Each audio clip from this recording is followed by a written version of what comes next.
My name's Ed Piskor. I'm Jim Rugg. And I'm Tom Scholey. And we're going to take a look at the birth of the superhero comic in a manner of speaking. Jimmy, what do you have ahead of time? Patreon.com/Jim Rugg, where you can download my out-of-print zines and mini comics like this collection of ballpoint pen drawings on notebook paper. Got about a dozen of those available now. You can also see my original art, process posts, basically how I make comics like Street Angel and Octobriana in great detail. So join me on patreon.com/Jim Rugg. Tom, what's the word? You can check out my graphic novel, Jack Kirby, The Epic Life of the King of Comics, and he talks about the influence that this particular comic had on his own work. You can follow me on Twitter at Tom Scholey. You can check out my Patreon at patreon.com. Just search my name, and my YouTube channel, Total Recall Show.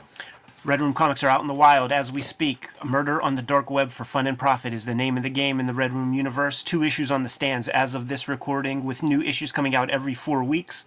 You can order and pre-order those comics at your local comic shop, or go through the Fantagraphics website to do so.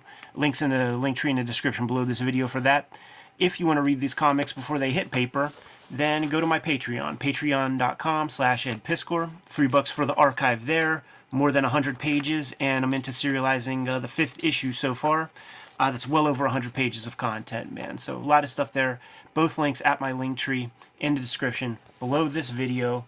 But guys, let's crack open this. I'm using the Smithsonian Book of Comic Book Comics. How's that for a title, huh? Mm-hmm. To dissect our Superman story from Action Comics #1. During our Micronauts issue 1 episode, Tom, you're talking about how like the great comics, the vital comics, have kind of like a more raw quality to them, and it incited a lot of debate. You know, like a lot of people into the superficial and the pretty pictures and stuff like that, and that's where they place their value. You brought up these old kind of golden age comics and things, and I thought, why not crack this open? We did Detective Comics #27 to check out the first appearance of Batman before. Let's give this a read. Let's see what's here. Try to maybe think in context of the time, and like how do you change the game? Yeah. With something like this. How do you inspire more superheroes? Like, what magic does this have? It's fascinating. It's the first story that's reprinted in this collection, and it's fascinating the context of how this is credited with really, blowing up comics, really launching.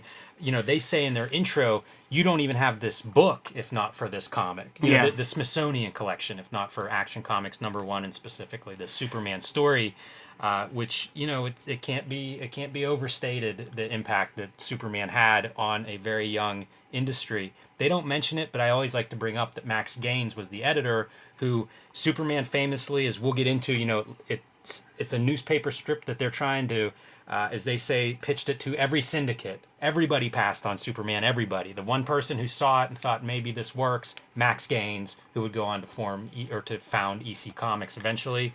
But I love the story that like everybody had a shot at Superman. They all passed on it. None of them thought it'd be anything, and it turns out to be the whole backbone of this. The legacy continues to this day. Max Gaines factors in 2 times in this story, because he's essentially the creator of the comic book. And what the comic book was with Famous Funnies #1 was a hodgepodge of reprint material from newspaper strips. And that's what comics was for a couple of years there, man, starting in about 1936 or something. From that time moving forward, well, actually, I think it was even earlier than 36, because Siegel and Schuster were doing original comic book material beginning in 1936. The reprints, getting the rights, all that kind of thing, was getting sort of co-opted. You could only reprint, and when you make deals, it's not like you could put Terry and the Pirates or whatever in every comic book. You know, like these deals are made. So there was a call for original material, and for about 5 years, the original material that was put in the comics was less than comic strips. You know, a lot of garbage, a lot of gobbledygook, nothing that really stuck until this comic came out. And Action Comics #1 was strong enough of an idea, interesting enough of an idea to that company, that they didn't put it in New Fun Comics or Detective Comics, which preceded Action Comics. They gave this thing the cover treatment and the opening story of Action Comics #1. Very interesting. When you take a look at this thing, the way that it's kind of parsed out, it reads like salesmanship, like a pitch. Mm-hmm. It's not. This isn't a story It's a bunch of the virtues of this character, Superman. One of the funny things is, like one of the sort of hallmarks of amateur work is you know more about your universe than everybody else, and they call him Clark here for the first time, but you never know, like, what's a Clark? Yeah, it's interesting you said that because when I was reading this, I was thinking about like Detective Comics number 27, how you don't. It's kind of a surprise at the end of the story that Bruce Wayne, the socialite, is actually Batman. Like that's kind of a surprise. And I thought, oh, I wonder if Superman plays out the same way. And I think if they took out that Clark thing on page 1, it would. Like it would be a little bit of a surprise later on that like, oh, this Clark Kent guy is also Superman. I think what this illustrates is that the editors had some editing shears, man, when they got a hold of that original set of strips, and we're not getting a linear version of the Siegel and Schuster pitch. Like they're taking several pages worth of stuff, or like say maybe a month or two worth of strips, distilling it down into like a 10-page comic, and doing the best they can with the materials that they have access to. Well, think of what you're trying to acquaint your audience with. They don't know what a superhero is. Like there's a lot of stuff that we take for granted that they have to like explain up front. It does make me really curious what that original series, what they cut this first page from. Yeah, exactly. Because it does have that hodgepodge quality. It's kind of neat. It's definitely an intro, but I just wonder like what are the pieces that you're assembling? And as we like read through the story, there's maybe 5 different story arcs that kind of play out here, man. There's little simple robbery pieces, man. There's a piece where Superman knows that somebody on death row who's about to be, electrocuted is innocent because he got a signed confession. We don't see that anywhere. So that's from some other story. Yeah. We have a story about lobbyists, taking bad bribes. We have the Clark Kent. Later on, when they publish Superman number 1, they fill in some of those gaps. There's like a couple more pages that precede page 1 of this that kind of give you a more like sort of gradual introduction into these story things, instead of just starting with him like holding a girl in one arm and jumping through the air in the night, and you're trying to figure it out. Look at that, man! Eisnerian storytelling techniques with that poor bastard who's about to get the old Sparky. The one thing that I think Grant Morrison pointed it out was that like Action Comics, like the name says it all, because it really is like, if you compare this to comics of the time, it is kind of like nonstop action. Like especially those first few, he's in a different place every panel. He sees a door, he pulls the door off its hinges, he meets a guy, he picks him up. Like it's a lot of like visual flourish. And again, like we're so familiar with superheroes, this language is being invented as we're reading this. Look at this piece, man, down at the it's not the Daily Bugle, it's the Daily Star. See, like all this stuff is in its preliminary stages here, man. No Krypton, things like this, man. So they get something comes over the wire. Hurry, Kent, a phoned tip, wife beating at 211 Court Avenue. I'm on my way. And when he gets there, the beating is still going on, man. It kind of weirdly graphic. That dude holding his strap up. Yeah. The poor woman laid out on the floor. They have some lurid work, Siegel and Schuster, before Action Comics, man. I have a couple of those Eclipse reprints that will look in Gusta numbers up on our channel. It's interesting the way this artwork looks like it was made for the black and white production. There's a lot of those like parallel lines to create your grays. Clearly I think that's a legacy of this was supposed to be black and white. These numbered panels sort of crack me up, because to me it's the editor keeping things in sequence when he might have double these amount of panels to work with, and I imagine that's him calling them out and telling some bullpenner to like cut those up, paste them up. And I feel like even the top tier of this little wife beater sequence, if you just pay attention to his clothing, I feel like there must have been some story in between these panels, because just look at his sleeves. Like his sleeves are just rolled up here. Now his fucking arm, like the arms are tore off, and then the last panel, like he doesn't even have like sleeves. Now is that bad continuity from panel to panel, or were there some more fight things happen in there. Got to establish Clark Kent as like a big coward and a wuss, so Yes. that's a story arc piece, and that's like a very clean sequence right there. You know, the germ of giant caption boxes are weird. You know, like there are several of these caption boxes that are just half empty, but it'll be, you know, it'll still take up like the full space. could be one of those pieces where the daily strip, just when you're cutting it up, like we got to add a little piece to it.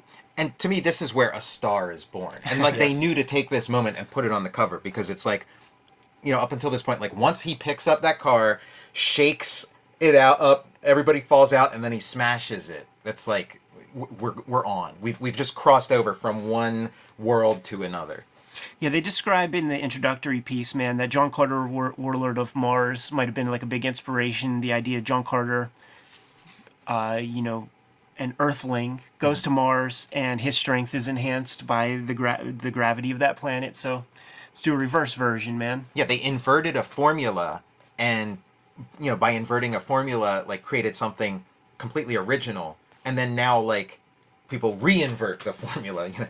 It does make me think reading this, like every superhero story is essentially our Superman story. I love this part whenever he's chasing the car, and it's like, it's the devil himself.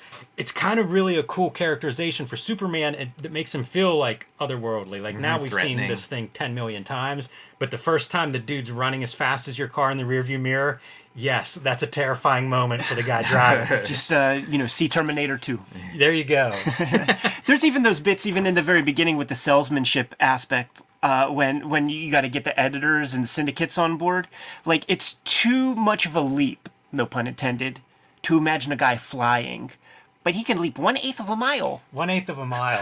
Ridiculous. And then like the scientific explanation of how like, hey, this isn't that absurd. Ants can lift things. Yeah, like French fries or whatever that's supposed to be. So raw. Very raw. And like in the Amazing Adventures of Cavalier and Clay, like Michael Chabon, like one of the characters, when they're trying to copy Superman, they're trying to emulate, and they said like, make it look good, but not too good. And that is the formula here. You know, it's like good drawing, but too good, it takes away from it. He does a lot of stuff that I still struggle with, man. I always forget which one's the artist and which one's the writer. But like Schuster is the artist. But like the thickness of the neck is something that I've been working on a lot, man. Starting the neck that far back, I sort of draw the ball to the back of the head too much. But you know, that's for like Frank Whiteley type gimmick, like that nice thick neck. Well, like when we were talking about Wally Wood, that's why I feel like, you know, he was going from like every genre you could imagine except superheroes. And then in the 60s, he starts doing superheroes. So like his way of working isn't that far off from this. So I do wonder if it was like an intentional thing of like, oh no, this is how you draw superheroes. Right. That was how you draw all that other stuff. But when you're drawing superheroes, it looks like this. Yeah, he's still fixated on the comics he saw as a kid or whatever. How about the fact that the morgue of the local newspaper is a place where they have all the like the art department, and that, just interesting that kind of like carries over into the art world when guys have their little filing cabinets full of art reference. It's so confusing that this sequence that you're starting to point at, like he has instructions to go one place, but instead he gets on a train and goes somewhere else. And it's never totally explained. None of it is. It's like, wait, But he has it an just assignment. Why did he go It somewhere just else? keeps rolling. Yeah. It's It not does, like, it like, does. you know. Yeah, we're selling you hard on this character, man. It is weird. There's so much that isn't in here. X-ray vision, all these little things that pick up. But the cowardly stuff of Clark Kent that you mentioned, Yeah. that seems like a very bold inclusion. You're like a couple of strips in and you're going to do this with one of your main characters. It makes total sense in what we know about these characters, but that's a pretty good realization from the get-go. I think so, that's too. how the secret identity's got to be protected this way. Right. And this is we end with Superman scaring the Yes. tar out of a lobbyist. Strong arming a lobbyist. The lobbyist being present in Action Comics #1 is like the ultimate villain. Does not speak well for our progress as a nation. Not at all. Like I thought, you know, that sort of thing started happening way later. Well, that's like another thing like they talk about with Action Comics, like these early Siegel and Schuster ones, is just like how progressive they are and how it's like the villains are the real social ills Yeah. that they identify, and they are spot on, and they are still things like we still deal with today. It does start to get boring, though. Like what? Like how You want to see some super villains. Yeah, how many saboteurs are we going to deal with? Yeah, I mean that would be like my big like complaint or what, but it's like, oh, Siegel and Schuster, can you also invent the rest of superhero history too in this first? It's like they're bringing a lot to the table, and I mean they do eventually get to that stuff, but yeah, exactly. It's like, yeah, this could use a little more Kirby touch. You would see that in the Fleischer cartoons that come out pretty rapidly Yeah, the after this, robots. man. There might be a robot, Yeah. but very often it's another spy. Fuck the spies, man. These pages are really good looking. Yes. The previous pages, I think 1 out of 2 of those are pretty good looking, and I wonder if they're starting to work in the full page now. If they're starting to where this stops being appropriated from their newspaper strip submission, and when they start actually doing a couple of pages and getting this thing rolling. Like that big middle panel does not feel like that would have come from a newspaper strip page. So at some point, I feel like they start, like we're starting to see them doing comic book Superman. In this story. Interesting. Yeah, that didn't even cross my mind that I there had might be fun some reading original this one. pieces. I Yeah. don't remember reading it before. I'm sure I did whenever I got this book, a couple decades ago. But I really enjoyed reading it. It was different than I expected. It does kind of keep hopping along, Tom, as you say. Like the action does just keep going. Like they may not be explaining it all Right. well, but it keeps moving forward. And it ends on a cliffhanger, right? Like he's torturing this lobbyist, and he jumps for this building, and he's like, "Doggone, missed it." To be continued. Kind of a cool, chapter 1, especially knowing now what we know. It's pretty interesting for a first appearance of Superman, of superheroes, of all these things that have come to be, define comic books in America. Pretty good launching point, this first chapter. Well invested, this company is, man. That last tier, they're highlighting that this character is going to show up in every issue. He's the opening salvo of this comic. He's the cover star. Like, Noteworthy that like his S here looks like an S.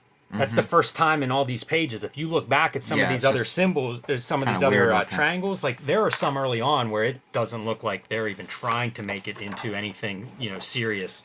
Like especially the newspaper, the obvious newspaper strips in the beginning. It's just a couple of lines and stuff. Like it's barely an abstract notion of an S. Yeah, in all these pages when you're thumbing back, I think I saw like one where it's an S. yeah. It's a kind of a almost not an idea in the very beginning, and then at some point it's like, oh yeah, that's the S.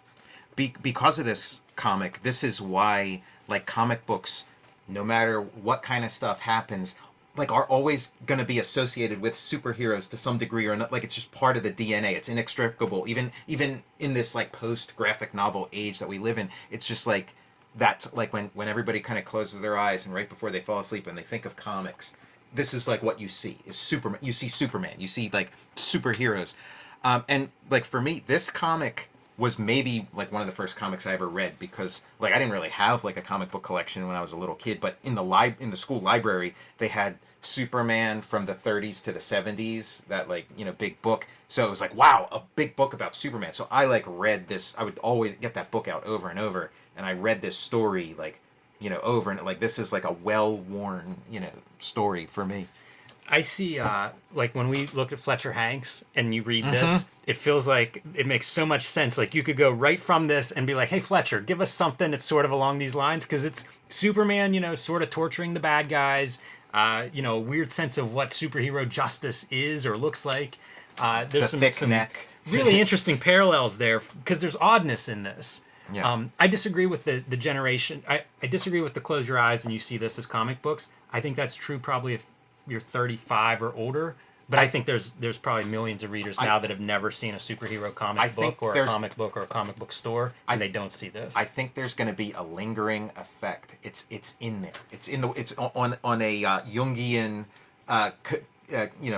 level. It's there. Like I'm telling you. But totally to disagree. To test I don't know that, that we'd the have comic to, books are even a thing that cut people open think of somebody's with head into- superheroes anymore. Like when you say superhero, I think it's all just CGI imagery now that people see in multiplexes and on movie trailers, and it's like they don't even know what a comic book is, let alone this kind of specific language. I disagree. I think it's like in spite of everything everybody has been saying, like it's still in there. Like you can't take it out. Like maybe like our generation will have to completely die or something. But it's like it's just in there. Like I don't know.